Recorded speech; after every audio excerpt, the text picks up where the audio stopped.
छठ पूजा आस्था और संस्कृति के बहुत बड़ा प्रतीक हो। वैसे तो छठ पूजा पहले सिर्फ बिहार में होता रहा, परंतु धीरे धीरे छठ पूजा में विश्वास रखे वाला लोग या फिर जेकर जेकर मनौती पूरी होत गए, बहुत ऐसा आदमी रहन जेकर कुछ न कुछ मनौती रहा, कुछ न कुछ काम पूरा नहीं होत रहा, वो लोग मनौती करें और धीरे धीरे छठ पूजा के प्रसार पश्चिम बंगाल, उत्तर प्रदेश सहित विभिन्न स्थानन में भय। यहाँ तक कि आज के समय में, वर्तमान समय में विभिन्न प्रांतन में बसल हिंदी भाषी समाज जितना बाय, सब छठ पूजा के बड़े धूमधाम से और बड़े आदर के साथ मनावत हैं। सूरत में हम रहें, सूरत में हम देखें कि कम से कम 6 लाख लोग एक तालाब पर इकट्ठा होकर वहाँ छठ पूजा किए रहें। इस तरह से ये पूजा विभिन्न प्रांतन में पहुँच गया और साथ में विभिन्न आस्था, विभिन्न धर्म के लोग, विभिन्न भाषा के लोग भी आजकल ये पूजा करत हैं। ये व्रत में साधारण रूप से उपलब्ध हर वस्तु के प्रयोग होता है, जैसे गन्ना के खूब सुंदर एक झोपड़ी नुमा बना करके ओमा आरती वगैरह जला करके ओमा होता है।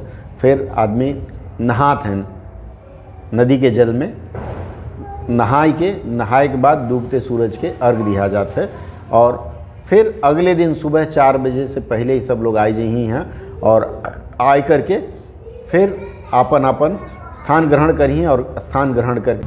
हिंदू धर्म में कई ऐसा व्रत त्यौहार हो जेका सिर्फ महिला करत हैं, जैसे करवा चौथ बा और कई व्रत त्यौहार है, लेकिन ये ऐसा त्यौहार हो जेमा पुरुष भी करत हैं, महिला भी करत हैं। अपनी अपनी श्रद्धा अनुसार लोग ये व्रत करत हैं। सबसे बड़ी बात है जेकर आस्था होत है वो अवश्य करत है। एक कोरोना संक्रमण काल में मनुष्य जीवन के बहुत कुछ बदल गया, रहन सहन संस्कृति के कई चीज़ में परिवर्तन आवा और एका साथ छठ पूजा के भी परिपाटी में कई परिवर्तन आवा।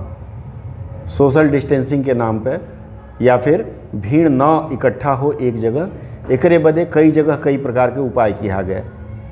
अब की छठ में अलग अलग स्थान पर लोग, कई लोग तो घर में कई लिहन, कई लोग छत पे कई लिहन, कई लोग विभिन्न प्रकार के उपाय करके नदी में पहुँचें, लेकिन वहाँ भी सोशल डिस्टेंसिंग और मास्क लगाए के किहन। ये जो आप झलक देखत हैं, ये झलक में घर में अर्घ देवे के प्रयास किया जाता। कुल मिलाकर के अब की साल के जौन आस्था पर्व छठ पर्व हो बहुत बढ़िया से किहन सभी लोग, और तमाम लोग ये आशा किहन, ये प्रार्थना किहन सूर्य देवता से और छठी मैया से कि कोरोना संक्रमण अब भारत में ख़त्म होए और ज़िंदगी समान धरातल पर और सामान्य हो जाए। हम आप सब दर्शक वृंद से आग्रह करब कि आपो सब प्रार्थना करें कि कोरोना का संक्रमण ख़त्म हो और ज़िंदगी फिर से दोबारा पटरी पर लौट चले। अगले पर्व में फिर मिलब हम कुछ और नई बात लेकर के, नई संस्कृति के बात लेकर के। तब तक के लिए नमस्कार।